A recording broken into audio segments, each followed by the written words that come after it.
but it creates a very different cookie. So if you use the melted butter, your fats are already displaced. So you're more likely to have a chewier cookie. Yeah. And you notice it was a little bit more flat then? Yes. Yeah, so it doesn't puff up the same way. I kind of like that though. Okay, honey. I prefer those too. Yeah. Okay, so my butter's melted now, which is perfect.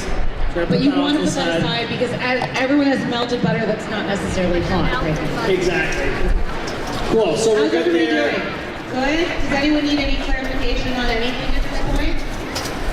Let us know. I mean, it's just pancakes at the end of the day. It's not like you're going to get a failing grade. Well, you will be eating. Yes, you are eating. So you want them to taste good. So what I would do is start with your eggs. Let's get the eggs in the bowl first. Most of the people already jumped ahead. If you already jumped ahead, that's awesome. It's okay. It's okay. You do you. You do you. So we're going to start with your eggs first, crack them into the bowl, and whisk those. I just, like some people, like think of it this way, right? If you add all your other liquids first and then add your eggs, it's much harder to whisk the egg while it's submerged in that liquid.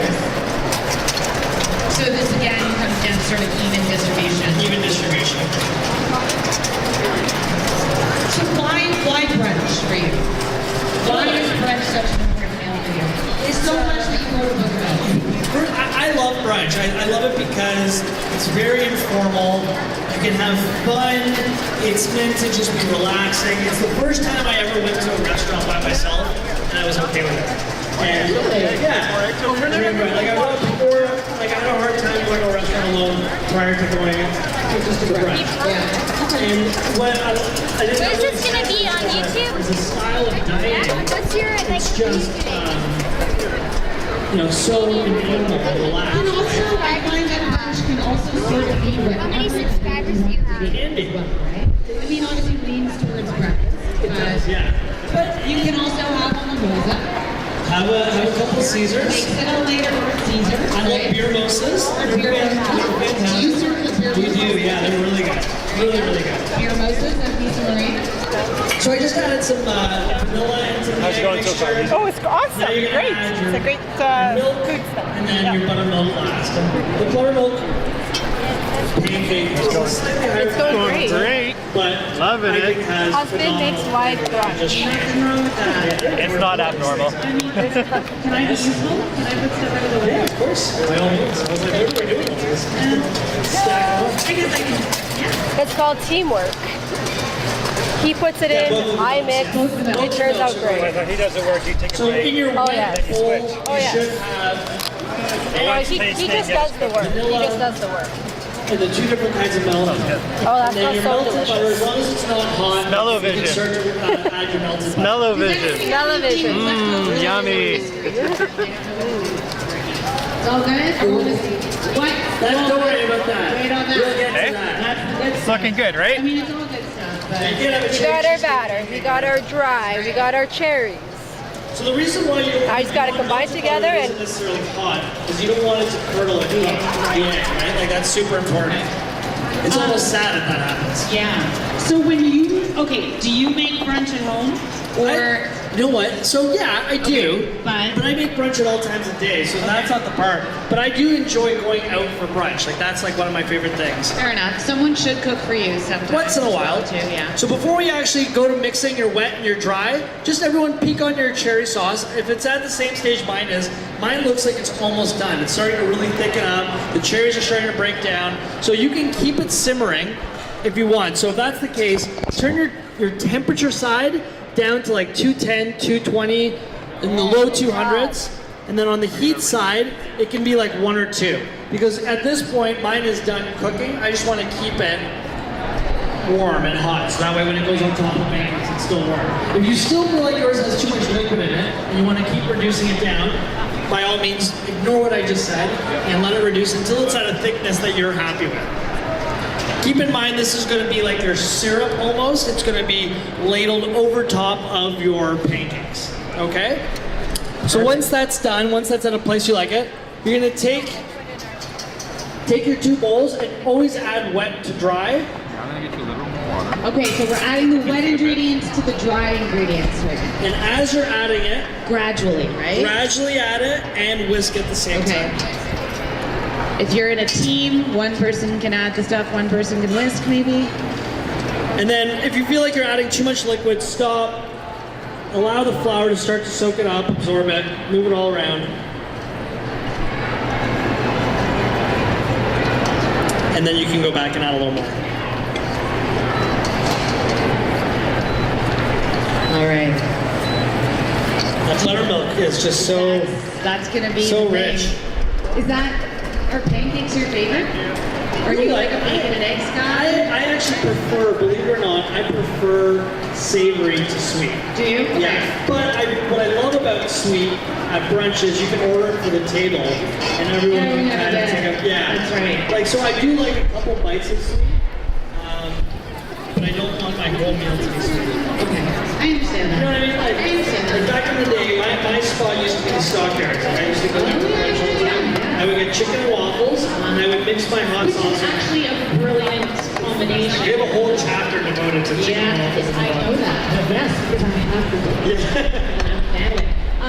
And like you see, in my house, I have a 3-year-old, so we're like making a lot of waffles, a lot of pancakes, a lot of French toast. Literally, those are the top 3 things that he likes to eat. There's a whole chapter. I basically wrote it for my inner child. There you go. That was what it was. But yeah, no, so I used to do chicken and waffles for brunch, but I would always order like a bacon donut at the end. And like, Which is also a good savory. it is, but just enough sweet to kind of satisfy the palate. That's an indulgent meal. Right?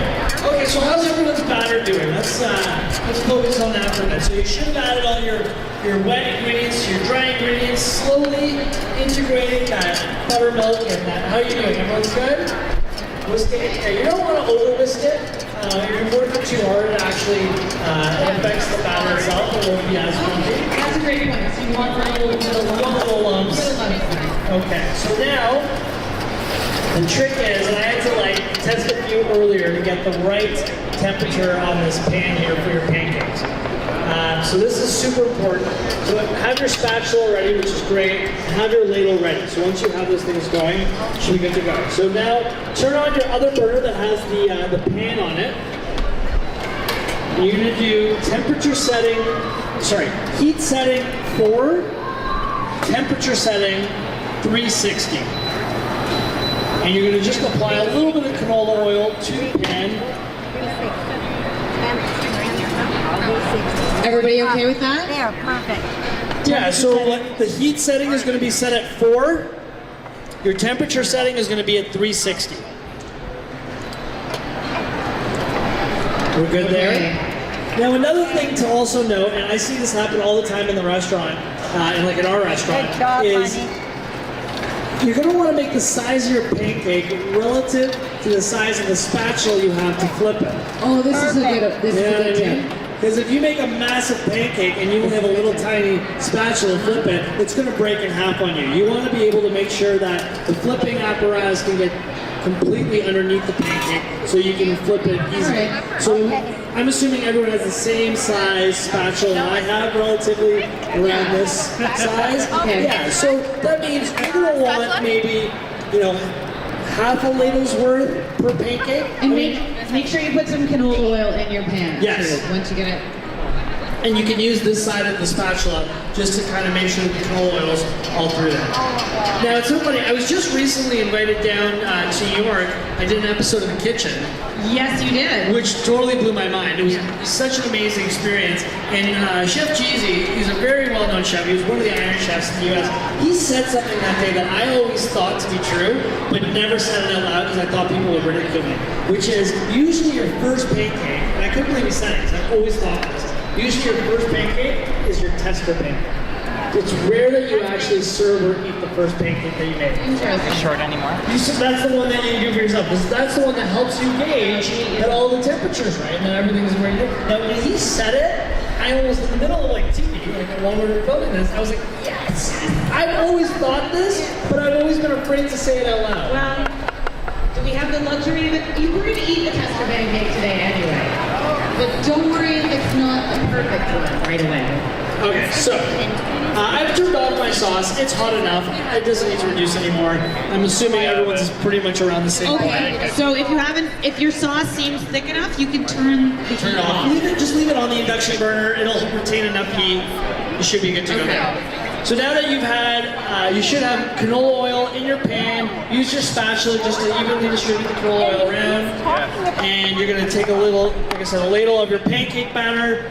Obviously the center of the pan is the hottest point of the pan. The further you move out to the side, it's a little less heat distribution. So I like to maybe sear mine off in the middle, sear it off like it's a burger, and then maybe while it's you're adding other pancake batter, you can move them to the side. We're just gonna add that right to the middle. And you should see the oil start to bubble it up immediately. That's how you know that your pan is at the right temperature. And we were talking earlier about prematurely flipping, right? Like this is it's a real problem in the world of pancakes. Yep. Basically what you want to see is little oxygen bubbles starting to come through your batter, and you want to see almost the side of your pancake batter start to already cooking a little bit upside. It's literally like as if you were searing a burger. That's how you should be searing and flipping burgers. Is once you start to see the cooking kind of come up the side of the burger, you know it's ready to flip. So can everybody see the size of the pancake that Chef Matt has made? Not that big. If you look up at the mirror up here, you should be able to see my Oh, you pancake can't size. see it? You can't see my pancake? No. Paula, where does it need to be? Move it. Yeah, you can see it? Yeah, I can see yours. Yours looks fine. Though, just keep in mind though, anyone that's playing with their pancake, as soon as you remove it from your induction burner, it, like even a little bit elevated, it will reset the heat system on it. So I know it's like, it feels natural to want to lift it, almost treat it like it's a flat top grill. So essentially you want to be aiming for a pancake that is the size that you can fully put your spatula underneath it and it's not too big. So don't make the mistakes I make at home all the time. Right? I've made some ugly pancakes in my life. Yes, you Now, I've also... It's so simple. I don't know why I didn't figure that out, but okay. Thank you. go. And then once you flip your pancake, drop it down to 330, and you should be good to go. And then leave those off to the side. Now you can push that one off to the side once you have it, and you can start to add a couple more pancakes worth of batter to the pan. So you can probably fit about 3 pancakes without it feeling overcrowding. Now one thing that I prefer is I like a nice thicker batter. Some people like a thinner batter. The problem with thin batter, if your batter's too thin and your pan isn't hot enough, it almost like runs away from you. Yeah. So you ladle it into your pan and it's almost like it's off. It's off for the races, right? Which we don't want. So you want it to